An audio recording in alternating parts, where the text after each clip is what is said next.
Y creo que una persona que en medio de que el papá está cogiendo a puñaladas a la mamá y diga que era voluntad de Dios, si quiero entenderlo, o sea, ¿quién es Dios para ti? ¿Qué pasó ahí? ¿Cómo piensas que eso impactó en tu vida espiritualmente hablando? Yo creo que esta situación o esta historia de vida me forjó y me permitió ser hoy en día una persona dada a la labor. Y cuando yo me siento en el lobby, lo primero que hace Facebook es decirme tu nombre. Sebastián Tansi, estás en la lista. Yo soy demasiado curioso y yo digo, no, yo voy a leer esto ya antes de entrar a la reunión. Y ahí decía que me iban a contratar y que me iban a pagar entre $1,500 y $3,000 mensuales por 25 videos.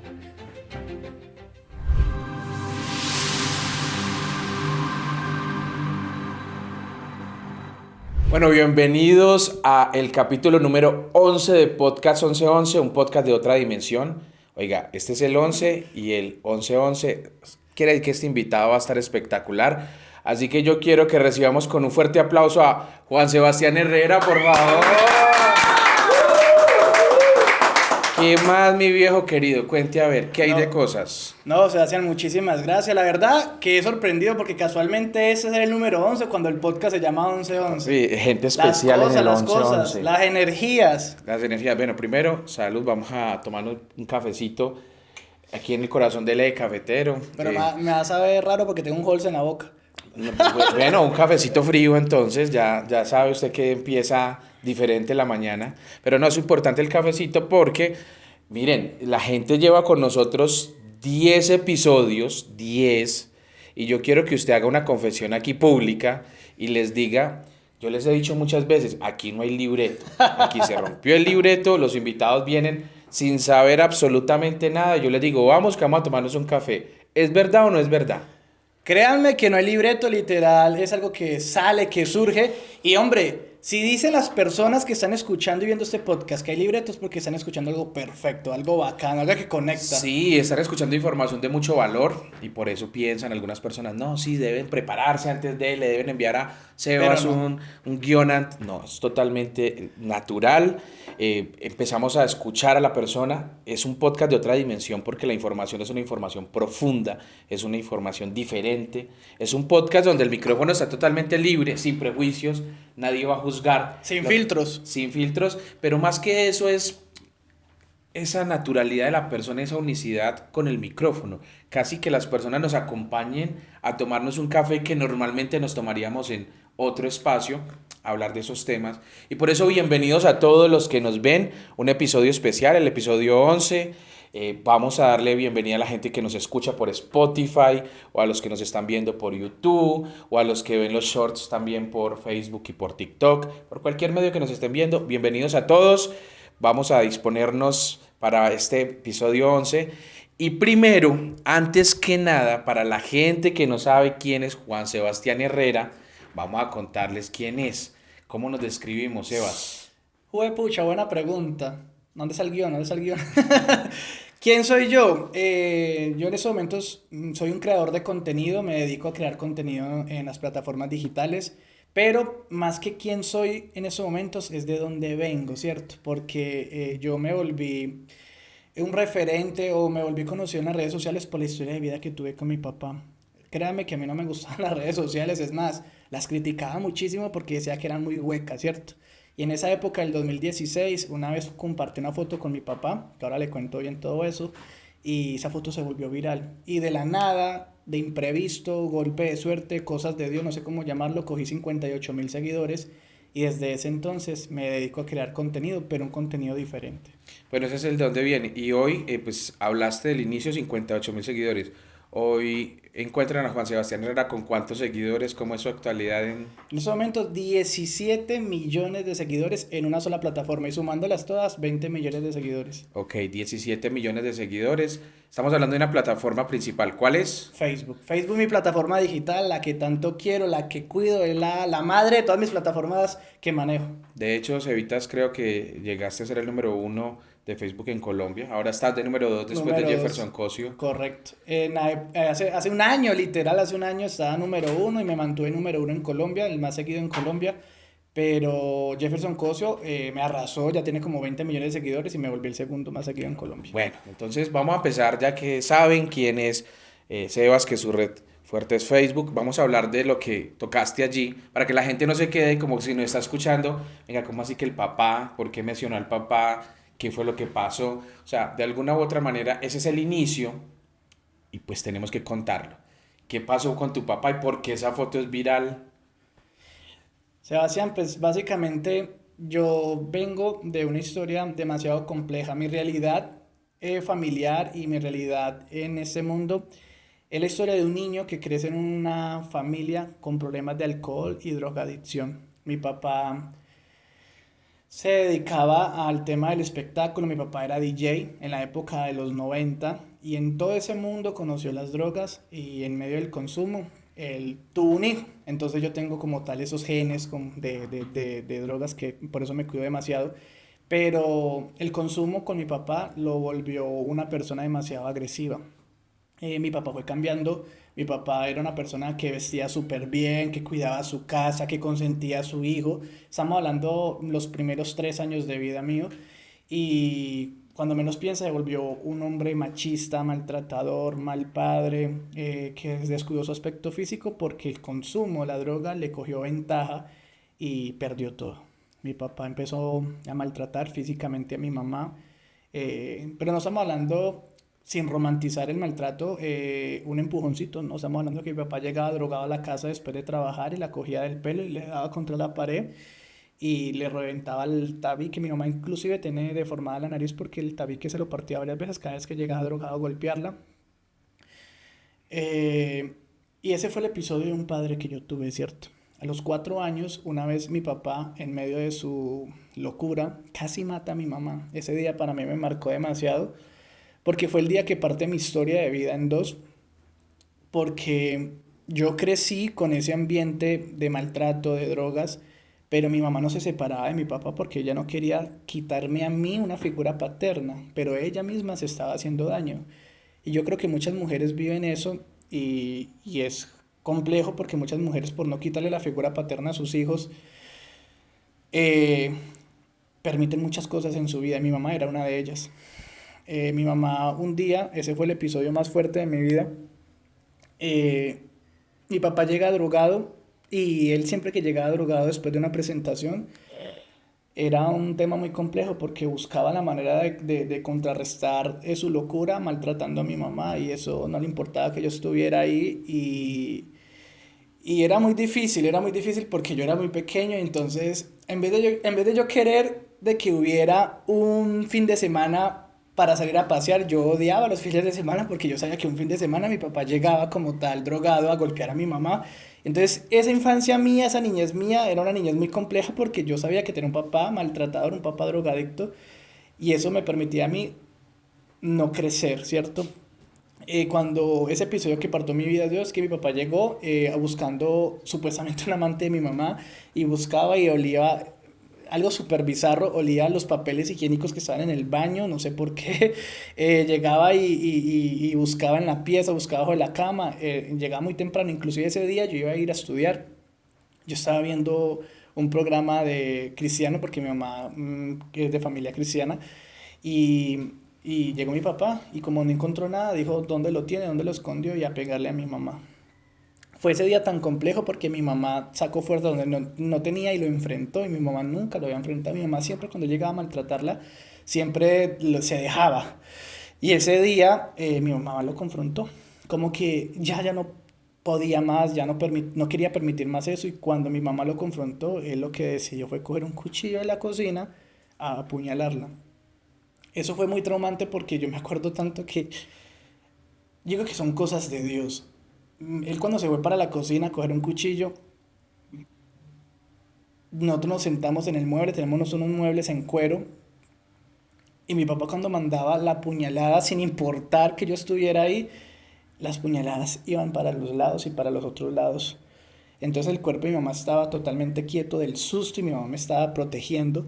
Y cuando mi papá mandaba las puñaladas a matarla, las puñaladas llegaban a los lados. Mi mamá cuando vio eso dijo no, no más.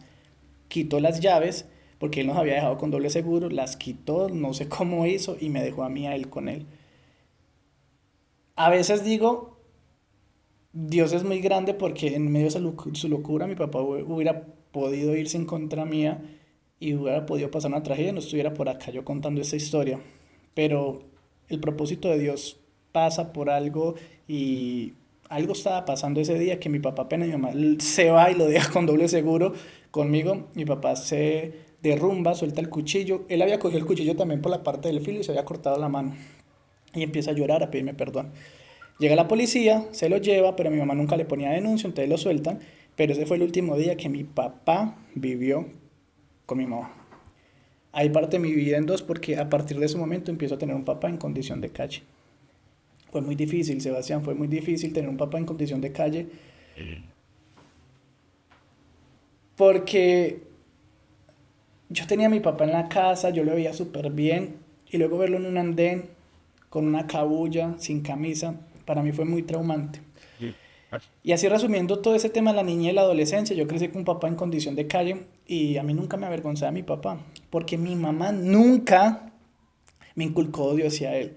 A pesar de tantos episodios de maltrato, a pesar de tantos episodios negativos, cuando mi papá estaba en la calle, mi mamá siempre me decía, vea, coja ese dinero, vamos a comprarle un pan, vamos a comprarle una gaseosa a su papá para que él coma algo. Siempre pasaba eso. Entonces yo siempre crecí, perdón, con ese amor hacia mi papá, a pesar de los episodios negativos. Y yo en mi celular guardaba muchas fotos. Yo me veía con él en la calle y como yo sabía que ese día podría ser el último de tener un papá en condición de calle porque al otro día le puede pasar algo, yo me tomaba una foto con él. Fue algo muy bonito. Y cuando crecí, cumplí los 18 años, yo me volví el hombre de la casa, entonces yo tenía que sacar adelante a mi mamá. Yo no quería que mi mamá siguiera viviendo en las condiciones que vivía, porque nosotros vivíamos en inquilinatos, pasamos de vivir en una casa cómoda porque mi papá no tenía viviendo bien, y en inquilinatos donde se ve consumo, donde se ve prostitución, donde se ven muchas cosas negativas para una familia tan pequeñita. Y yo dije, no, yo voy a luchar por mi mamá y me voy para España a trabajar construcción. Ojo, que yo no conocía España, me fui a aventurear. Y estando en España me cae un día del padre, eso fue en el 2016. Y a mí me da la depresión de la vida, Sebastián, porque estamos hablando de que todo el mundo pues, subía la foto con su papá. Y yo también tenía la foto con mi papá, pero me da ese temor de subirla porque, pues, hombre, era una historia tan personal, tan mía. Y yo en mi Facebook literal tenía agregado 20 amigos, los unos pocos del colegio y la familia. Y yo dije, no, qué puchas, vamos a publicar esa foto. Entonces, cuando yo monto la foto, yo digo, yo no voy a montar esa foto sin montar un mensaje. Y en el pie de foto dejo un mensaje que, si me gustaran los tatuajes, me lo tatuaría en la espalda, pero no. Yo me acuerdo, ese mensaje salió de las más entrañas del corazón. Decía, feliz día también a mi padre, que a pesar de haber caído en las calles, en las drogas, aún lo quiero. Es mi espejo por el cual no debo consumir ni probar ningún tipo de drogas. Todos los hijos deberían valorar a sus padres sin importar lo que sea, porque padre es padre sin importar cuál sea su condición. Me acosté a dormir, España en ese entonces era verano, nos llevábamos como 6 horas, 7 horas, y al otro día cuando me levanto, viral, viral, viral. Yo ya conocía youtubers y conocía el tema de redes sociales, pero me daba igual. ¿Por qué? Porque mi realidad económica era que tenía que trabajar construcción en España para mandarle dinero a mi mamá para que saliera adelante y que mi papá era habitante de calle. Y esa foto se volvió viral y aquí estoy. Después de ese momento es de que yo empezaba en el tema de las redes sociales. Bueno, para todas las personas que nos acaban de escuchar, iniciar conociendo esta historia es difícil. Es la realidad de muchos colombianos, no es exclusiva de Juan Sebastián. Si uno analizara que es un hecho aislado, pues uno diría, wow, lo complejo es pensar que es la realidad de muchos seres en este momento. Creo que las tasas de feminicidio aumentan cada vez más. Creo que cada vez más hay personas en condición de calle por el flagelo de las drogas. Ese efecto psicotrópico no es de un momento como la gente piensa. De hecho, yo publicaba ayer en mis redes que tantos jóvenes presumiendo que consumen todo tipo de drogas sin pensar que debajo de un puente hay gente que jamás quisiera haberlo hecho y devolver el tiempo. Es una situación muy compleja, pero tú ahorita hablabas de la voluntad de Dios, hablabas de todo esto, y yo me pongo a analizar. Es un punto de inflexión importantísimo en tu vida porque te vuelve el hombre que eres hoy. Total. La personalidad que tienes, tu pensamiento, todo lo que eres, se forjó a través del fuego, del martillo, de todas esas situaciones que estás pasando. Después de todo esto, ¿quién es Juan Sebastián Herrera hoy? ¿Cuál es su misión de vida? ahora que ya ve todo, porque pasan los años, pasa el tiempo y se hace una retrospección como la que acabas de hacer, pero ¿eso nos sirvió para qué? O sea, ¿cuál es nuestra misión hoy? ¿Para qué estamos aquí? ¿Qué pasó después? Ya sabemos que empezó el tema de las redes sociales en furor, pero ¿quién es hoy Sebas? Yo creo que esta situación o esta historia de vida me forjó y me permitió ser hoy en día una persona dada a la labor, dada a ayudar. Crecer sin tener, crecer con maltrato, crecer con un hogar con muchos problemas, un hogar demasiado difícil, me permitió a mí tener un corazón muy grande para ayudar a muchas personas que no tienen o que a lo mejor pasaron por lo mismo. Yo crecí en una familia muy humilde, muy pobre, y a pesar de que en su momento no tenía los recursos, yo siempre ayudaba. Dios me ha dado un don muy bonito de hablar, de llegar a las personas, y con este don he permitido ayudar a muchas familias. No me lo está preguntando. eh, yo le hice una promesa a Dios y yo le oraba a Dios de rodillas y yo le decía a Dios, ayúdame con mi papá, porque cuando mi papá cayó en las calles, todos los días era un martirio porque uno escuchaba noticias de que mataron a tal habitante de calle y lo primero que uno piensa es mi papá. Y crecer con esa zozobra es demasiado frustrante porque usted no tiene vida, usted no tiene vida. Y entonces yo le decía a Dios, por favor, ayuda a mi papá. Mi papá pasó por muchas fundaciones, la familia de él, mi familia paterna, intentó ayudarlo y económicamente eso es muy complejo porque una fundación es costosa, eso no es barato. O sea, una fundación, una mensualidad vale un poquito más de un salario mínimo, inclusive dependiendo del paciente.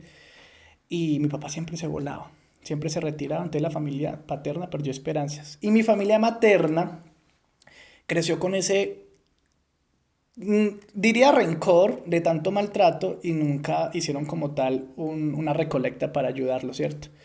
Entonces yo me sentía sin fuerza porque yo estaba entre la espada y la pared. Mi papá no tenía más hijos, yo soy el único hijo de él y yo le dije, Dios, ayúdame. Si tú me ayudas a rescatar a mi papá, porque lo único que podía rescatar a mi papá en ese momento era un milagro de Dios. Yo entrego mi vida a la labor social. Yo ayudo a muchas personas en esta condición. ¿Por qué? Porque en O sea, un... hoy tu actualidad Es es esa. esa. Esa Te es mi dedicas a actualidad. ayudar y a servir a personas en condición de calle. Pero eso me ha traído muchos problemas, Ok. muchos problemas. Ya va a llegar a ese punto. Resulta que yo le digo a Dios, ayúdame, yo ayudo a muchas personas en condición de calle porque en este mundo habemos muchas personas dadas a ayudar, a poner un granito de arena. Pero el único sector que es un poquito más complejo y que la gente casi no se atreve es el sector de los habitantes de calle. Y detrás de un habitante de calle hay una historia de vida. Hay una persona que de pronto pasó por un momento crítico y cayó en las calles y ya no tenía ayuda. Son seres humanos como tal. Y yo no sabía cómo lo iba a hacer, pero le dije a Dios, ayúdame.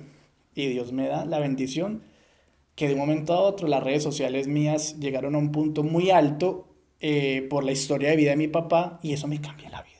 A mí las redes sociales me cambiaron la vida. A mí las redes sociales me cambiaron la vida porque yo pasé de ganarme 400.000 pesos, 500.000 pesos, a veces siendo mesero o trabajando construcción muy duro, ganándome 1 millón de pesos, a ganar en dólares, ganar cifras muy altas, tener contratos cuando estoy haciendo algo que me apasiona, algo que me gusta, porque a mí me apasiona ayudar. Y el inicio mío fue ese, Sebastián. La foto se volvió viral, a mí me daba igual que se volviera viral o no la foto, porque mi realidad era la misma. Trabajaba construcción en España, mi papá seguía siendo habitante de calle, mi mamá tenía necesidades en Colombia. Eso es una pantalla. Las redes sociales es una pantalla, o sea, el hecho de que una foto sea viral, o en su momento yo lo pensaba así, yo decía, Dios mío, eso me da igual, porque yo no estoy ganando por esto, yo estoy en esos momentos en mi realidad de seguir trabajando. Resulta que yo me decido regresar de España porque la cosa se pone fea allá y yo llego a Colombia y siento la diferencia. Yo llego al aeropuerto del Dorado y yo veo señoras pidiéndome fotos. Hombre, que en el 2016 yo decía, eso es para los cantantes, para los youtubers top de esa época, ¿no? Ay, tú eres el de la historia de su papá, qué lindo, me encantó, no sé qué, no sé cuánto, y la foto. Me salté un pedazo desde que a Madrid, a España, llegaron casi 17 medios de comunicación con corresponsales a hacerme entrevistas por la foto que se volvió viral y muchos medios de comunicación en ese momento me hicieron muchas entrevistas virtuales por la foto que se volvió viral. O sea que cogí una comunidad muy grande y la historia se volvió masiva, por así decirlo. Aparte de los seguidores, la gente me conoció por todos los medios de comunicación que hicieron esa entrevista. Cuando regreso al Dorado, la gente me pide fotos. Y cuando regreso a Cartago, que es donde yo soy, donde yo vivo, suena muy chistoso, pero mi papá parecía un Buda, un dios. Él dormía en un andén, en una esquina, y en esa esquina estaba llena de ofrendas, de regalos. La gente llegaba de cualquier ciudad de Colombia a buscar a mi papá a Cartago, y cuando yo llegué y lo vi a él, no te estoy mintiendo, cerros de camisetas de ropa, platos de comida, lo que usted quiera, bandeja paisa, ajiaco, pero cerros, y yo decía, ¿cómo así? Mi papá, luqueadísimo, porque la gente mi papá es muy astuto, y lo primero que le decía a la gente antes de la foto, el video, lo que sea, le pedía plata. Entonces yo decía, wow, el impacto de las redes sociales. Yo empiezo a mostrar a mi papá en mi Facebook cuando estaba en condición de calle para decirle a la gente, sigue mi papá siendo habitante de calle, a mí las redes sociales no me han dado plata, mi realidad económica es que no tengo plata para rehabilitar a mi papá. Eso fue lo que yo mostré y yo fui totalmente transparente. Pero resulta que 3 doritos después, a mí me mandó un correo Facebook. Y yo digo, bueno, eso será verdad, será spam, me van a secuestrar porque decían que me citaban en un hotel, en Cali, en Bogotá, en Medellín, me daban fechas a tal hora y que tenía que ir solo. Yo dije, no, algo pasa. En ese entonces estaba yo trabajando de mesero cuando regresé a Colombia porque pues yo no podía quedarme sin trabajo porque yo decidí cuando cumplí 18 que mi mamá no volvía a trabajar. Y eso van para todos los hijos. Yo respeto cualquier forma de vida, pero no voy con los hijos vagos. O sea, las mamás se esfuerzan por uno mucho, mucho, mucho y mi mamá comió demasiada mierda, como se dice vulgarmente, dejándose humillar, lavando platos, dejándose humillar en casas de familia. Y yo dije, a mis 18 años mi mamá no vuelve a trabajar. Y cuando yo regreso a Colombia, ya no tenía trabajo, pues no importa, seguía trabajando con mis 18 y 19 años porque mi mamá no vuelve a tocar ningún empleo porque mi mamá ya está para descansar. Hombre, no sé, no éramos ricos, pero con lo que ganaba pagaba arriendo, servicio y alcanzaba para comer. Yo estaba trabajando como mesero y a mí me llega el correo de Facebook y entonces yo digo, ¿será verdad? ¿Será que no? Y yo no por ahí no voy a ir. Pierdo la fecha de Medellín. ¡Pum! 2 semanas después pierdo la fecha de Bogotá. Y cuando ya sentía que iba a perder la fecha de Cali, yo dije, uy, ¿será que voy? ¿Será que no voy? Pero sentí que Cali era más cerca, era mi zona, no era tan lejos como un Bogotá o Medellín que no conocía. Y yo voy para Cali. Pedí prestada plata porque pues ni para pasajes tenía en ese momento. Y me voy para Cali en bus. Ese día me metí una vomitada en el bus. María. Mareadísimo el estrés. Yo sentía que ya llegar a ese hotel y iba a encontrar un viejito, barrigón, calvo y que me iba a secuestrar porque, o sea, era un correo demasiado completo. Un correo donde decían de que era Facebook, de que me necesitaban, que estaban convocando gente y que yo era uno de los 27, uno de los 47, era una cifra con 7 en todo Colombia. Eso, de eso tan bueno no dan tanto. Me meto yo a vomitar en ese bus, ese día la pasé terrible, inclusive me vomité el buzo porque no me daba tiempo como tal de pedir bolsa y llegué a la terminal de Cali y me compré esos busitos sencillitos ahí del terminal de Cali y llego al hotel. Me acuerdo tanto que era el Four Point y llego al hotel y yo quedé así en shock. Cuando a mí me deja el taxi, yo llego al hotel y veo el staff, veo los gringos y veo que se tomaron el hotel. Lobby del hotel, o sea, estamos en un lugar impresionante. Y me acuerdo tanto que Facebook en ese entonces, en esa reunión, tenía un instintivo. Algunos con camisetas rojas que decía Facebook y otros con camisetas azules. Y yo, wow. O sea, yo no, hombre, yo estaba acostumbrado era a ver clientes malucos que me atendí, que me hacían atenderlos y que me trataban súper mal. Eso es lo único que estaba acostumbrado. O a jefes que no me pagaban cuando trabajaba construcción. Y cuando yo llego allá y veo a esos gringos y yo veo personas estadounidenses, yo digo, Dios mío, ¿qué es esto? Cuando llego al lobby veo youtubers top, top, top. En ese entonces yo era muy fan de Julio Profe porque yo he sido muy nerd y Julio Profe estaba allá. Y yo, wow, estaba Mi Dios te pague, estaba, no, una cantidad que en ese entonces era el furor. Y cuando yo me siento en el lobby, lo primero que hace Facebook es decirme tu nombre. Ah, Sebastián Tansi, estás en la lista. Me dan una bolsita de esas de telita que dice Facebook y unos folletos. Yo he sido demasiado curioso y yo digo, no, yo voy a leer esto ya antes de entrar a la reunión. Y claro, varias personas también lo estaban leyendo. Claro, Ahí decía que me iban a contratar y que me iban a pagar entre $1,500 y $3,000 mensuales por 25 videos. ¿Yo qué? $3,000, $1,500 mensuales por 25 videos. Y yo me acuerdo que yo hice contacto con Julio Profe y decía, ¿pero qué es esto? Que nos van a pagar por hacer videos. ¿Qué? Y impresionante. Llego yo allá a la conferencia, éramos varios creadores de contenido y era real. Facebook nos iba a contratar, un contrato que ya gracias a Dios se venció, por eso puedo hablar abiertamente, un contrato leonino, y nos dicen que nos van a pagar entre $1,500 y $3,000 mensuales por hacer 25 videos. No importaba los me gusta, los comentarios ni las reproducciones, teníamos que hacer 25 videos y nosotros fuimos los escogidos. A partir de ese momento la vida me cambia.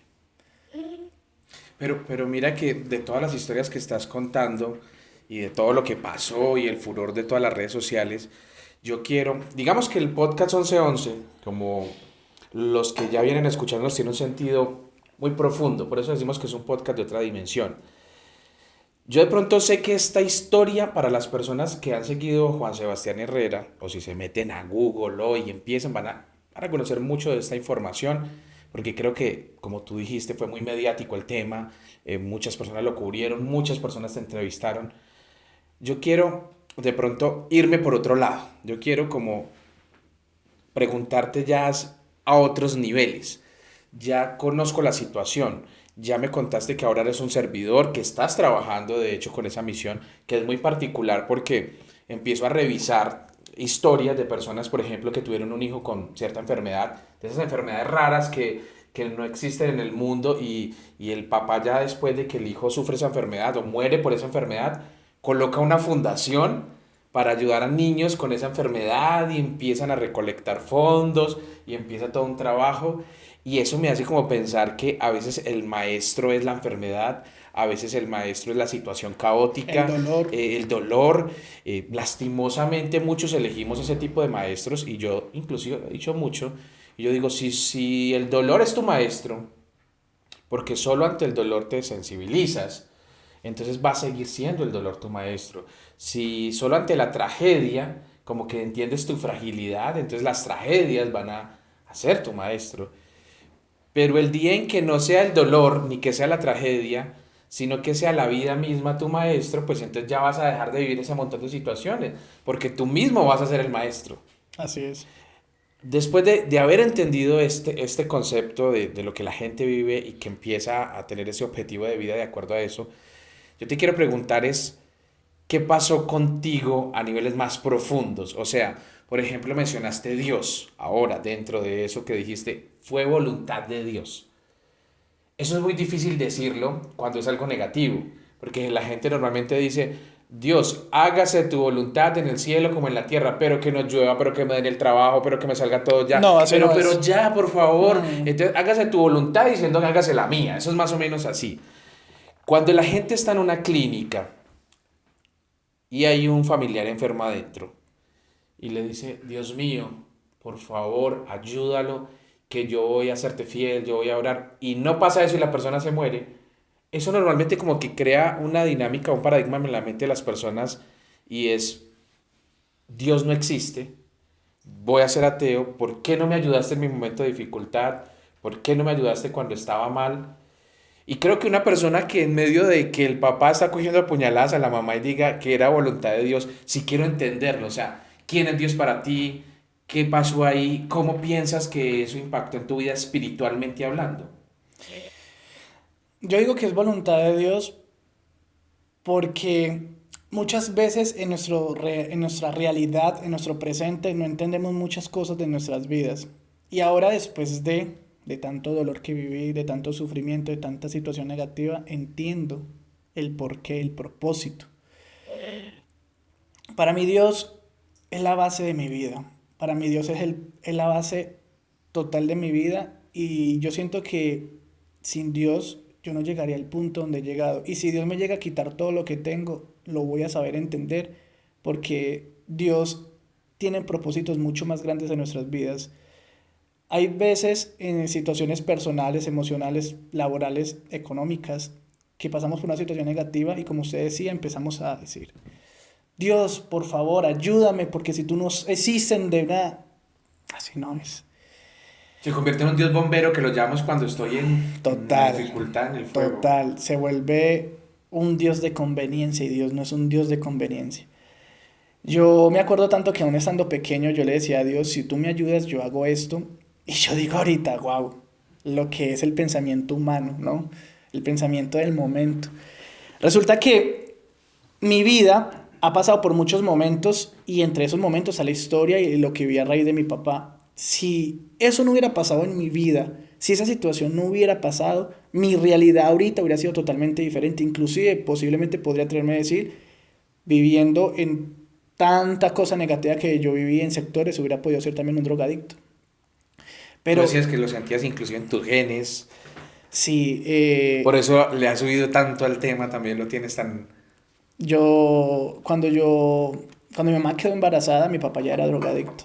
Y eso, hablándole de un tema ya más profesional y un tema ya de médico, no sé cómo Diga, decirlo. ácido desoxirribonucleico. Ajá. Tengo genes para ser un paciente eh, adicto, ¿cierto? Entonces yo me cuido mucho de eso. Ahorita en ese punto de mi vida yo entiendo de que si yo no hubiera vivido todo ese proceso, yo no hubiera pasado por todo eso, no estuviera en ese punto. Y yo no estoy hablando de un tema económico. La verdad, yo trabajo. Si yo fuera rico, yo no tendría que trabajar. Yo hablo de un tema como persona. Yo comparo muchísimo las situaciones de vida con un jarrón de barro. Y eso es una parábola de la Biblia y es de que nosotros somos un jarrón de barro y Dios es nuestro alfarero. Y Él nos va puliendo. Y cada situación negativa que uno va afrontando en la vida nos va quitando esas impurezas. Y en estos momentos yo soy ya un jarrón que ha construido Dios a través de tantas situaciones.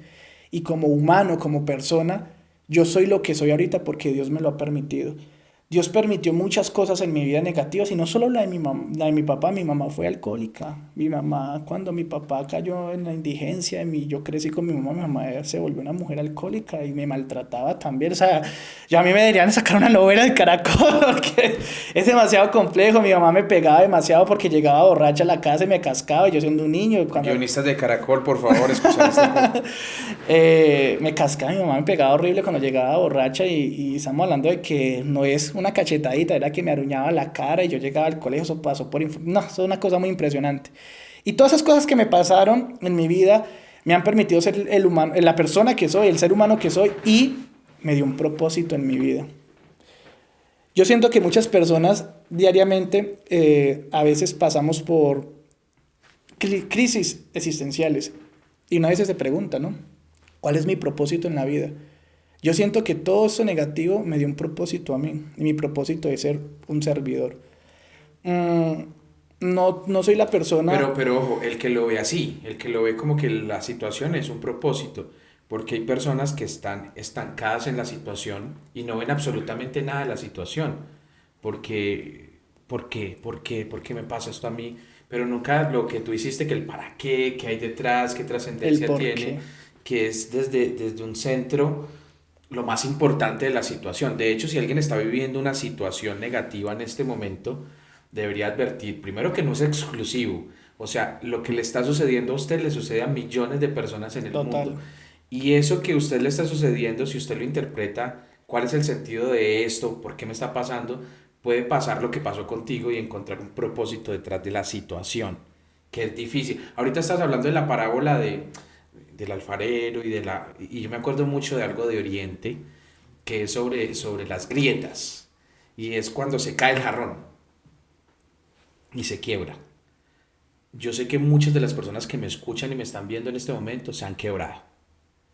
Y ha llegado un momento tan difícil que ha hecho que se sientan literalmente asfixiados, con ganas de no seguir. Y esta parábola lo que dice es que cuando eso sucede, los japoneses particularmente ven esto como una gran oportunidad. ¿Y sabes cómo reparan el jarrón? Con oro. Entonces las partes, digamos que se friccionaron, le colocan oro y el jarrón ya no vale menos, no vale más.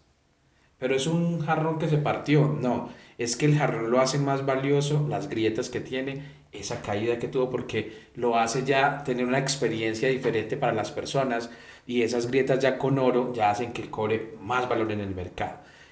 Qué bonito es encontrar personas que se han quebrado, que han tenido grietas como tú y las llenaron con oro y los hizo ser un mejor ser humano, no solo para ti, sino que ya estás empezando a entregar amor a muchos seres, porque no todo el mundo se queda ahí. Alguien puede haber tomado eso como excusa, Sebas, y decir, no, mi papá era un drogadicto, mi mamá me pegó, entonces yo voy a ser el más malo del barrio y voy a empezar a matar a todo el mundo porque lo escucha uno. Y me pasó, me ofrecieron, y en el ambiente que yo crecí, en los colegios que yo crecí, a mí me ofrecieron consumir, me ofrecieron cantidad de cosas, pero había como una manito, un ángel que me decía, no es para esto. Sebas, esta frase yo creo que es contundente y yo creo que le va a servir mucho a las personas. Yo no puedo cambiar el inicio, Pero sí el eso no final. lo puedo decidir, pero sí puedo cambiar el final y decidir el futuro. ¿Qué decidiste tú? ¿Para dónde vas? ¿Qué vas a hacer con todo esto? Porque te llegó el reconocimiento joven, tienes buena iniciativa, tienes buen corazón, tienes buen propósito. ¿Para dónde vamos con todo esto? Dios, ¿para dónde nos va a llevar? Cuente a ver. Desde que empezó toda esta era digital y todo esto de ser referente en este tema como tal, yo siempre me he marcado y me he trazado una meta, y es dejar un legado, marcar una diferencia en esta historia y hablo en mi historia como tal. Mi propósito actual es construir un legado para ayudar, ¿cierto? La voluntad de ayudar siempre viene en muchos casos bajo una conveniencia, y no es lo correcto. Muchas personas necesitan o creen que necesitan muchísimo dinero para poder ayudar, y no. Yo quiero dejar un legado en todos esos hijos o esas familias que han sufrido y se han quebrantado por un tema de consumo de drogas.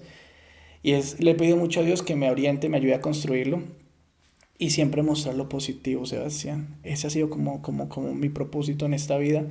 Y es de que, juepucha, a mí me pasan muchas cosas negativas, y las personas, mi núcleo personal que me conocen, no se alcanzan ni más. Ellos saben que todo lo malo y todo lo negativo que puedo estar viviendo en ese momento, y a pesar de eso, yo veo algo positivo.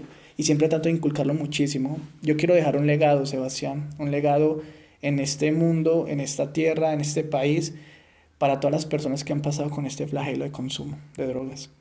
Bueno, esa palabra legado me encanta. Me encanta porque todos los hombres saben que se van a morir. Eso es algo que no se puede modificar. Pero cómo y el por qué enfrentamos ese momento es lo importante. Vivir una vida con sentido, vivir una vida con propósito. Llegar a ese momento y decir, viví realmente. No todo el mundo vive. Hay una frasecita que yo repito mucho y yo sé que los que nos están viendo y escuchando dicen, Sebas lo ha dicho varias veces, pero es que es importante repetirlo. Porque el hombre nacer no pide, vivir no sabe y morir no quiere. ¡Wow! ¿Cómo es? ¿Cómo es? El hombre nacer no pide, No ser, no... vivir no sabe y morir no quiere. Y dentro de ese vivir, que realmente vivir, es encontrar ese legado o ese propósito, que también hablando de los japoneses, para que sigamos por esa línea, se llama el Ikigai, que es el propósito real por el que se vive. Porque yo creo que hay gente que no vive realmente, sino que está simplemente respirando y tomando oxígeno del ambiente, pero no sabe ni para dónde lo llevan sus pies. No se levanta con algo en la mañana que diga, este es mi propósito, mi sentido de vida y por esto me muero.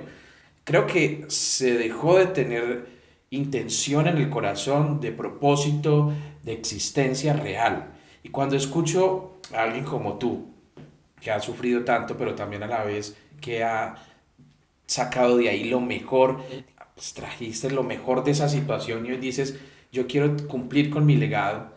Yo siento, Sebas, que al final, no importa cuándo, en el momento en que vuelvas al hogar celestial, que vuelvas con Dios, porque eres creyente, Sebas, yo siento que ese día vas a estar feliz porque vas a sentir que cumpliste. Un propósito. Yo por el contrario, siento, y es un consejo para todos los que me están escuchando, que aquel que no conoce su propósito y no lo cumple al final, cuando le dicen tienes 3 meses, o cuando le dicen tienes una semana, o cuando simplemente llega la muerte de manera inesperada, yo siento que el mayor sufrimiento tal vez va a ser ese, el no haber hecho lo que vino a hacer a este mundo, el no haber cumplido su propósito o su legado.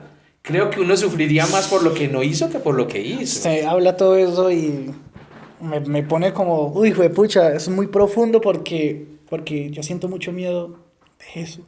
de no cumplir mi propósito, de al final yo voltear a mirar hacia atrás y decir, ¿qué he hecho? Si he hecho algo positivo. A mí me da mucho miedo eso. Mira que las obras son monumentos en la eternidad para el hombre. Cuando nosotros empezamos a despertar, en el sentido de que tú ya estás ya conscientemente de lo que debes hacer y lo empiezas a hacer, se empiezan a construir esos monumentos para la eternidad, ese legado que son sus obras.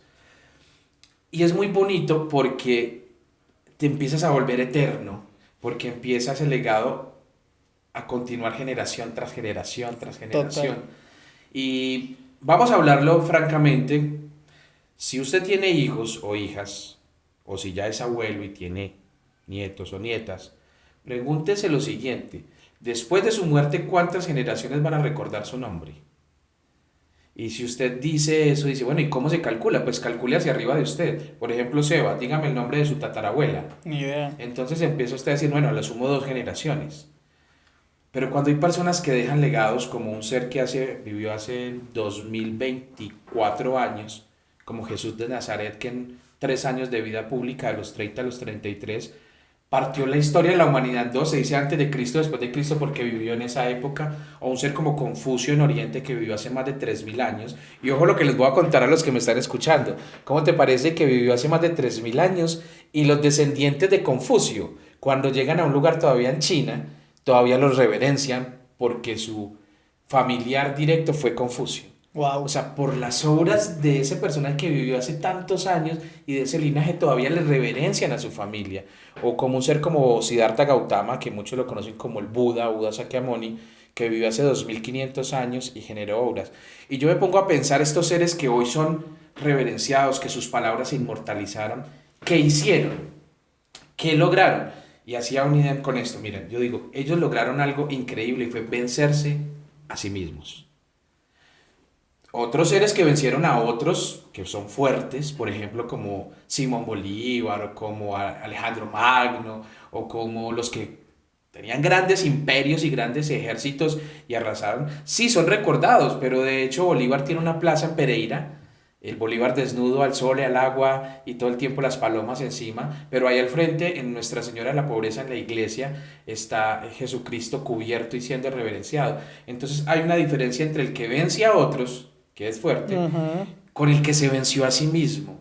Y tú hablabas de eso, de que no estabas hablando de lo que te querías convertir por el dinero, sino en tu trabajo personal. Entonces tú eres tu proyecto más importante. El que me está escuchando, usted es su proyecto más importante. Todo lo que está pasando lo está forjando para ese proyecto. Y si usted entiende eso y a partir de hoy se inspira a convertirse en esa versión, usted, que usted debe ser, creo que se va a lograr el objetivo, porque lo máximo que puede hacer una persona es inspirarnos a nosotros mismos a ser nuestra mejor versión. Y si sirve el ejemplo de tu situación y de lo que pasaste con tu papá y de todo esto para que alguien se inspire, porque te lo aseguro, hay gente que en este momento nos está escuchando que está viviendo la misma situación, usted dice, no lo tome como una excusa, tómelo como un motor, porque usted lo tomó como un motor, no como una excusa. Mira dónde vas. Y sé que cuando uno tiene un propósito franco y está luchando una buena lid, va en una lucha, Dios sí escucha esos corazones, mi hermano, porque realmente empiezas a dejar un legado porque ya lo estás haciendo. De hecho, yo quiero que le contemos un poquito a las personas también del tipo de contenido que estás generando, porque es un contenido de conciencia. Y cuéntales por qué. ¿Por qué te estás dedicando también a crear contenido de conciencia cuando las redes también están inundadas de cosas que podrían ser más virales, pero que realmente no tienen alma y no dejan ningún mensaje? Cuando yo empecé el tema de las redes sociales, yo empecé a mostrar al espejo lo que pasaba si llegaran a consumir algún tipo de sustancias con la historia de vida de mi papá. Cuando Facebook me contrató, yo empecé a hacer campaña con mi papá. Yo empecé a mostrar a mi papá, lo logré rescatar y a partir de ese momento yo empecé a hacer muchas obras públicas. A raíz de eso me amenazaron en Cartago, me hicieron ir de Cartago, estuve viviendo en España como casi ¿Te un amenazaron año exactamente por por qué? rescatar gente de la calle. Por rescatar gente de la calle. Eh, Quitarle los clientes que dependían 100% de ellos. No, NN, no opino, no digo, pero la verdad es clarita, ¿cierto? Y entonces yo voy llegando a España y en asilo político, eso es horrible. Yo digo, pucha, no, yo quiero regresar a Colombia, voy a seguir haciendo labor social, pero no lo muestro, pero ¿qué me dedico? ¿Qué contenido le hago a Facebook? Porque tengo un contrato. Y yo digo, vamos a hacer novelas, vamos a hacer ese contenido que las mamás consumen, pero vamos a meterle el toque propio.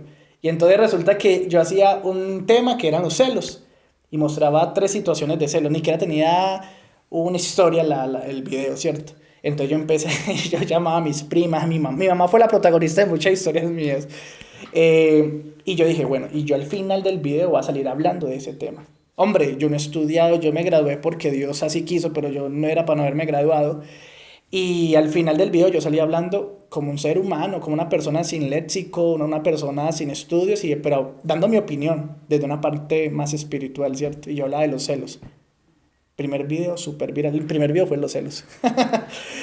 ¿Y por qué los celos? ¿Muy celoso usted o qué? Cuéntame No, por qué. porque por mi papá cuando llegaba drogado, él pensaba que mi mamá Ah, era claro, lo que infiel. estaba alguien ahí, que me contaste Ajá, muy bizarra la entonces situación. ese tema de los celos lo viví en carne propia, pero siendo hijo, ¿cierto? Entonces fue el primer video.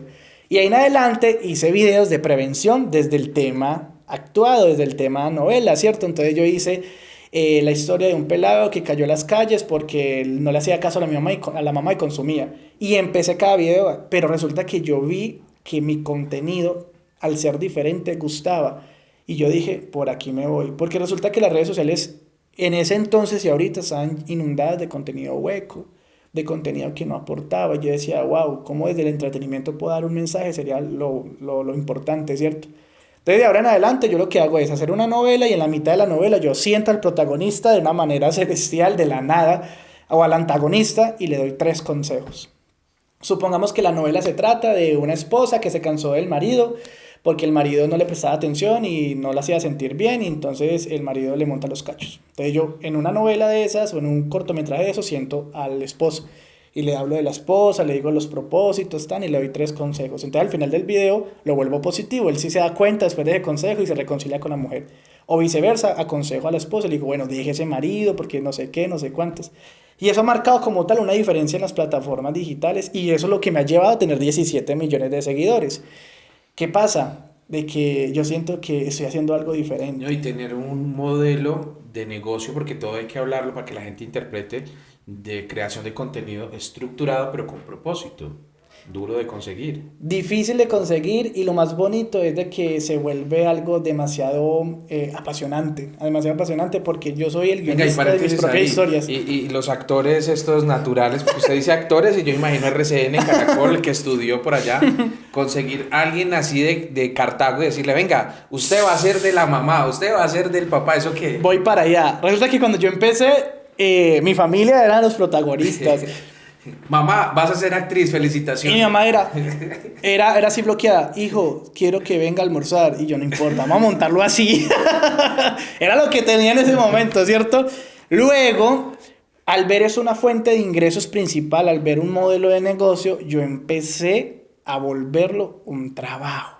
Entonces ya no era yo antes era el todero, ¿no? El que grababa, editaba y hacía todo, ¿no? Ya volvió una empresa, como así, por así decirlo. Pero, ojo, va aquí el dato, yo quería darle la oportunidad a las personas que nadie ve, a los invisibles, a las personas que tienen talento, pero nadie ve. Entonces empecé a hacer casting. Entonces, ¿cuáles eran los castings míos?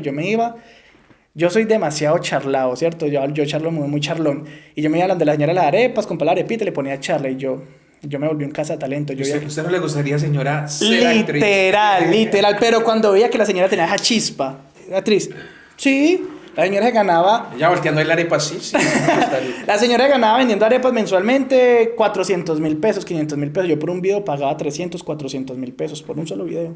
La señora ganaba en un día o en 2 días lo que ganaba en un mes por vender arepas. Y lo volvió un modelo de negocio, pero le di la oportunidad a muchas personas que tenían talento, pero se dedicaban a otras cosas o que nadie veía ese talento como tal. Ahora, hoy por hoy, he tenido la oportunidad de grabar con personas élites y todo eso, pero sigo en lo mío, en mi núcleo, ¿cierto? Yo he grabado con gente que ha estado en series como de Pablo Escobar, he estado grabando con Alejandro Pero no le Gutiérrez. genera ellos un choque como al actor decir, oiga, pero yo que he estudiado y todo esto y que ustedes vengan a decir que actor es cualquiera y que somos... Mira que eso me pasó y eso fue muy curioso porque en estos días, el año pasado, conocí a Fabián Ríos, el que actuó de Sin Tétano en Paraíso de Albeiro, ¿cierto? Alejandro Gutiérrez, el que hizo de Pablo, de los hermanos Motoa, me lo presentó y tocó ese tema de que es increíble que usted en esas novelas de internet, esos cortometrajes de internet, vuelva actor a una señora, a una persona, y nosotros que hemos estudiado, pero ellos, no, las personas con las que tengo la oportunidad de charlar no lo ven como desde una perspectiva negativa, sino una perspectiva positiva, O porque sea, ellos, como asombrados. como asombrados, como tal, obviamente, una persona que ha estado en cine, en televisión, tienen un demasiado recorrido y son demasiados profesionales, y comparándolo a una novela de internet o lo que yo hago, obviamente a mí me falta mucha carrera, por así decirlo, pero lo ves de una manera positiva. He tenido la oportunidad de grabar con gente élite y eso ha sido muy chévere porque a las personas que tengo en este momento en la empresa, porque ya la empresa mía tiene actores de planta, ya se ganan un sueldo, graben o no graben, viajamos, yo grabo en Bogotá, en Cartagena, en varias ciudades de Colombia y he tenido la oportunidad de traerme gente de televisión a grabar conmigo, que gracias a Dios, Dios es muy grande. Venga, y hagamos paréntesis ahí para que también demos ahí porque esto tenemos que mostrar un poquito de la magnitud. Estuvimos en Nueva York hace poquito con Sebas y estuvimos hablando de que ya quieres montar estudio en Estados Unidos y que viene una expansión. O sea, no estamos hablando de algo pequeño No, como para que la gente, ay, ¿será que ellos están hablando de un estudio de garaje? No, estamos hablando de una empresa como gran tal. empresa de entretenimiento. Actualmente, gracias a todo este tema de las redes sociales, tengo una empresa demasiado sólida, una empresa que tiene más de 27 empleados, una empresa que se dedica a grabar contenido. Yo no solamente hago las novelas mías, yo también le doy la oportunidad a esos talentos innatos que no tienen las facilidades económicas. Entonces llega un pelado que quiere hacer contenido de bicicletas, de bicicletas, supongamos. Y él llega donde mí, toca las puertas de mi empresa y me dice, Sebastián, yo quiero crear contenido. Entonces yo miro el talento, miro todo eso y yo lo represento y yo empiezo a hacer contenido con ellos. Ahora en Nueva York, desde el año pasado estaba como tratando de meterme allá, meterme allá. Tengo el propósito de primero hacer todo a lo legal, ¿cierto? Estoy buscando ya la manera de conseguir una residencia, una green card, por medio de una visa de talento. Y cuando todo eso esté bien, crear una empresa de audiovisual allá. Inclusive en noviembre del año pasado, con una empresa que tiene un amigo allá, yo fui a acompañarlo y grabamos varios contenidos. Me llevé unas actrices mías de acá de Colombia que tienen visa para allá y fue muy chévere No, como y que lo tal. estuvimos hablando porque, bueno, los que ya siguen a Instafest también saben que la estatuilla de Instafest es uno de los elementos que puede ser tenido en cuenta para la visa de talento y hemos estado hablando mucho de todo esto, pero yo lo estaba mencionando para que la gente vea la magnitud, por dónde va el tema, porque es realmente una empresa grande, constituida, pero con propósito, que es muy bonito este tema. Y quieres ir hacia allá, quieres ir hacia México también, bueno, estás pensando ya en... He querido expandirme porque yo siento que ya la zona en la que estoy me está quedando un poco pequeña, porque eso se volvió un modelo de negocio y así como yo hago contenido tipo novelas, hay muchas personas que lo hacen y muy mejor inclusive que como yo lo hago y muy chévere. Entonces yo siento que hay ciertos sitios, ciertos países que se hacen explotar, ¿cierto? A mí me encanta Estados Unidos, pero el costo de vida es alto, entonces hay que hacerlo, saberlo hacer. Inclusive Dios me ha permitido conocer muchas personas. En el evento que estuvimos el fin de semana pasado conocí a Sebastián Giraldo, el papá de los creadores de contenido acá. Y entonces yo digo, bueno, quiero que Dios me permita que conozca personas idóneas para hacer esto y quiero expandirme por toda Latinoamérica. Ya he tocado puertas en Ecuador, he tocado puertas en México y no tengo dinero para hacer eso. No lo tengo. No sería hablar mentiras que yo estoy tapado en plata y que va a montar empresa de esos mentiras. Dian, no es verdad, No es no es cierto. verdad.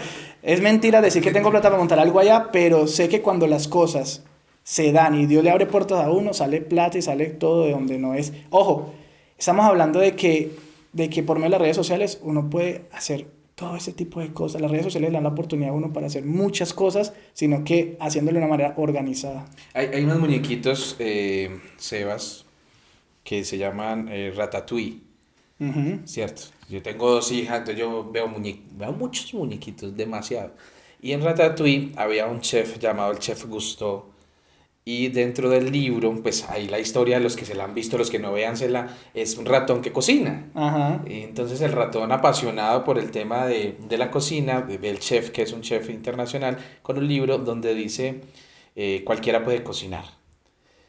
Esa frase es una frase tan importante que si la desmenuzamos con tu historia, él no quería decir cualquiera puede cocinar desde un sentido de que si yo no tengo el talento, pues obviamente voy a ir a quemar la cocina. No, él a lo que se refería es, el talento puede provenir de cualquier parte. El talento puede provenir de cualquier lugar. Y lo bonito es que no solamente tú te creíste la historia, sino que mira que le hiciste creer a otros que eso se puede lograr, eso, o sea, se contagia. La felicidad se contagia. Es como la gripa. Cuando tienes gripazo se contagia, o es como la ira, también se contagia, como un bostezo, o el día que me levanto y digo, es que yo soy así, y pienso que no impacta, no, eso impacta a todo el mundo, si tú eres maluco, impacta a su casa, el barrio, la Total. gente, pero también levántate todos los días con una sonrisa y vas a ver lo lindo que es ir por ahí desentonando con todo el mundo, porque vas cambiando vidas. Y entonces, desde ese origen, sí que es importante que 1111 hoy le mande un mensaje a todo el mundo que está viviendo esa situación o que está, y quiero ser insistente en esto, muévete, no eres un árbol. Si no estás feliz, contento con tu vida actual, cambie. Se puede mover. En una eternidad siempre se puede volver a empezar de nuevo, Sebas. Hoy puedo ser una nueva persona. Es más, me puedo volver a presentar. Mucho gusto. Ya no soy el mismo. Tengo otra visión. A partir de este momento, usted puede empezar una nueva vida. ¿Por qué sufre por un ser humano cuando en el mundo hay 8.000 millones de seres humanos? ¿Por qué sigue pegado del pasado como un museo con pies, viviendo una situación una y otra vez y volviendo a sufrir por lo mismo? ¿Por qué sigue en un momento de dificultad cuando ya lo vivió? Ya, ese momento de dificultad solo tiene dos opciones. El primero, ¿tiene solución? ¿Sí? Ah, bueno, entonces no sufro porque la tiene, así se demore. El segundo, no tiene, entonces ¿para qué sufro si no la tiene? Porque al final las cosas pasan, pero mi forma de reaccionar es lo importante. Y lo digo porque tu vida tiene que servir de modelo de inspiración para decirle, oiga, no tenga excusas. ¿Quiere hacer algo? Vaya por eso. Se puede. ¿Cuál es el momento perfecto? Nunca. ¿Cómo así, Sebas? Nunca. Porque usted siempre está esperando un momento para empezar y eso nunca llega. O usted está esperando tener todos los elementos para empezar y eso nunca están. Y uno se va perfeccionando en el camino y tú dijiste, mi mamá decía así, se quedaba sentada y con eso empecé porque era lo Y que viral. quería. Pues bueno, con eso se empieza, pero ahí no nos quedamos, vamos creciendo y evolucionando y se los digo porque sí que tenemos que motivarnos y sí que tenemos que contagiarnos de esta actitud frente a la vida, porque ya hay mucha tristeza, depresión, oscuridad, hay mucha gente diciéndonos, sí, todo está mal, pero ya no se deje vender ese cuento de que todo está mal, no compre esa película y empiece a entender que usted puede crear la vida que quiere vivir. Y se los digo hoy, no solamente como tú dijiste, como la persona que lleva haciendo muchísimos años inspiración para los creadores de contenido, por InstaFest, por Wefu, por todo lo que hemos venido construyendo, se los digo hoy como otro humano que también vive situaciones, que también, pero se levanta todos los días con una sola visión y es a crear la realidad que quiere vivir. Y a eso le llamamos magia. Entonces, por último, de mi querido Sebas, que yo quiero hablar un tema, ya que hemos hablado de tantas cosas de lo que has vivido, que yo lo veo tocándose mucho ese anillo que tiene en el dedo. Vamos casi como que en el freestyle de los podcasts, porque todo es improvisación, porque a mí no ver lo que se toca ese anillo y le da vueltas. ¿Qué significa eso para usted? Es la base de mi vida. Bueno, Sí, para los que nos están escuchando, estamos mostrando el el anillo anillo de boda. de Para los compromiso. que me están viendo, pues bueno, ahí está. Estoy casado ya hace 5 años, tengo 2 hermosas hijas y Oiga, los Sebastián, ¿solo damos hijas o qué? Estamos... Dos hijos, van pa'l- tengo 2 hijas, una de 7 años, una de 2 años, y yo creo que el matrimonio, mi hogar, ha sido una base importante, una base fundamental en mi vida, porque me ha permitido ser mi polo a tierra, mi motivación, mis ganas, Mi musa. mi musa. Cuando uno crece, así como en todo ese ambiente pesado, uno siempre quiere llegar a buscar tranquilidad. Y uno quiere llegar a casa y tener un propósito de llegar feliz. Y mis hijas me han dado esa felicidad. Tengo 2 hijas, mi esposa y yo nos conocemos hace más de 8 años. ¿Cómo se Ella, llama ella? Karen, es Un mi, saludo para Karen desde 1111. ella fue mi noviecita así como de adolescencia, de juventud. E inclusive ella me conoció antes de todo este tema de las redes sociales.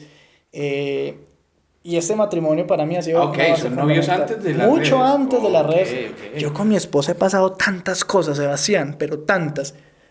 Una de ellas, nos vamos por asilo político a España y nos tocó que dormir en una banca de un parque en Barcelona porque el día del refugio de que teníamos que entrar nos cogió la tarde y nos dejaron en la calle. Y mi esposa a pie de cañón ahí conmigo durmiendo en una banca en Barcelona. Cuando tiene familia, mi esposa tiene su familia, la puede recibir acá y conmigo luchó. Mi esposa y yo vendimos empanadas a 1 euro en España.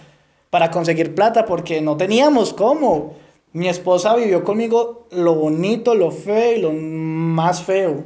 Ya estaba ahí al pie, al pie. Y ha sido una base fundamental porque yo le digo a ella, amor, estamos pasando por esa situación, por tal situación, pero esto no es para siempre. Y eso es lo que todo el mundo tiene que entender, hombre. Estás pasando por una situación, pero eso no es para siempre. No te quedes estancado por esa situación. Yo le digo a mi esposa, amor, no sé cómo, pero vamos a salir de eso. Porque no solamente lo de mi papá, uno como ser humano vive situaciones personales, económicas, laborales muy fuertes.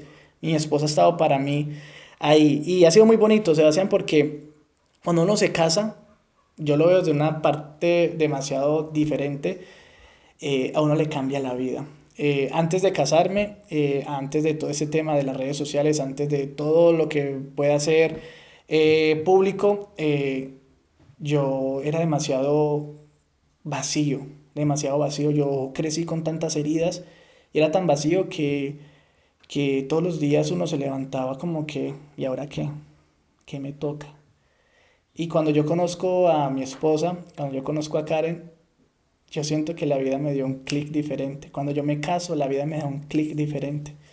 Porque ella me ha permitido construirme y reconstruirme y forjarme demasiado porque mi esposa ha sido una mujer excepcional, parce. Cásense, todos los que estén viendo eso, cásense. Oiga, el hombre sabio sabe que preservando y cultivando a su mujer se está cultivando a sí mismo. Lo lindo de esto que estás contando es el proceso. Ya casi nadie quiere vivir el proceso, quieren el resultado. Pero es que es en el proceso cuando te das cuenta quién merece estar en el resultado. Lo que tú dijiste es, bueno, la que comía arrocito con huevo conmigo y aguapanela ahorita puede comer caviar. Estamos en otra posición, pero fue la persona que acompañó ese proceso. Y qué lindo que es eso. Qué lindo que dicen que detrás de todo gran hombre siempre hay una gran mujer y que eso no se alcanza a ver porque estas personas son las que realmente permiten que lo que tú estás mostrando se dé. Me explico. Tú estás aquí porque ella está con tus hijas, que son tu mayor tesoro, y gracias a que está cuidando a tus hijas estás tranquilo aquí. Total. Entonces, es esas personas que se lo merecen todo, que deben vivirlo todo, y qué bonito es que lo hables con tanto orgullo porque pasaron cosas muy fuertes. Fuerte, ¿no? Y que ahora eso me da a mí una visión diferente de la relación porque en este mundo de las redes sociales uno tiene la oportunidad de hacer muchas cosas que van en contra del matrimonio, tiene la posibilidad de ser infiel, tiene la posibilidad de conocer nuevas mujeres y que te buscan y que te tocan la puerta porque saben de que ya estás en una posición diferente. Y yo cuando volteo a mirar hacia atrás, yo digo, no, nadie merece lo que mi esposa merece y mi esposa fue la del proceso. Y hombre, que mi esposa no me está viendo cuando estoy en tal lado, pero Dios sí me está viendo porque mi esposa no merece una racha negativa porque le soy infiel como tal. Por eso la respeto demasiado y sobre todo digo que ella es la que merece todo el resultado de lo que estoy teniendo en estos momentos.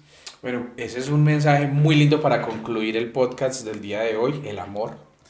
El amor que todo lo puede, que todo lo soporta, que todo lo acompaña. De hecho, lo estás nombrando hasta como un principio de prosperidad porque mencionaste que eso también ayudó a cambiar muchas cosas de tu vida y que todavía se cree en el amor. Mucha gente ya dice, amor no hay, eso era antes, ahorita ya nadie vale la pena. Pues bueno, a ver, vamos a aclarar algo. Este asuntico se aclara hoy aquí en Podcast 1111. ¿Quiere una buena pareja? ¿Quiere una buena mujer? Pues sea un buen hombre. Conviértase en esa persona que realmente vibre en ese nivel para atraer a una persona de ese mismo nivel vibratorio. ¿Por qué siempre me tocan parejas que me hacen sufrir? Porque estás vibrando en ese nivel, porque es lo que estás otorgando. ¿Quieres transformar? Pues vibra en otro nivel, conviértete en eso. Lo mismo aplica para los amigos. Amigos ya no hay. Quiero un buen amigo, que es un tesoro. Pues vuélvase usted un buen amigo. Sea usted el buen amigo. Porque el teléfono tiene dos vías. Nadie me llama, pues coja y llame, haga, muestre. Y creo que verte, mi hermano joven, y hablar así de tu esposa, pues nos devuelve también la esperanza a la juventud de decirle, hey, sí se puede construir proyectos grandes con una pareja, que ahorita ya usted le habla a cualquier joven y dice, no, ya todas son malas y todos son malos. Y, no, esto todavía se puede. Así que Sebas, fue un placer realmente tenerte aquí en 1111, en el capítulo 11, 11. que eso no es cualquier cosa. Fue un placer, mi hermano, que nos tomáramos este cafecito. Creo que todos los que escucharon ese se disfrutaron una muy buena conversación. Sé que vas a estar pronto otra vez por aquí para que hablemos de más temas, pero por el momento vamos a terminar aquí. Vamos a decirles a todos que lo que se viene es capítulos espectaculares. Sebas, tú no te imaginas los invitados que tenemos, los que se vienen para el capítulo 12 y 13. Son unas personas maravillosas, así que todo el mundo tiene que estar supremamente conectado. Así que para despedirnos, ¿qué le vamos a decir a la gente, Sebas? No, yo siento que cada capítulo de 11-11 le llega a uno a ciertas áreas de la vida, ¿cierto? El capítulo anterior le llega a uno a una área, este le llega a una otra área, y eso es lo bonito de este podcast, de que como es un podcast de otra dimensión, te ayuda a tocar esas fibras, a tocar esas áreas que de pronto muchas veces uno con otros podcasts de pronto no lo logra. No se pierdan los próximos capítulos, Sebastián, muchísimas gracias de verdad. Mi viejo querido, un aplauso para el Cevitas. Bueno, ya saben, súper conectados con el próximo capítulo de 11-11, que es un podcast de otra dimensión. Chao, chao, bendiciones.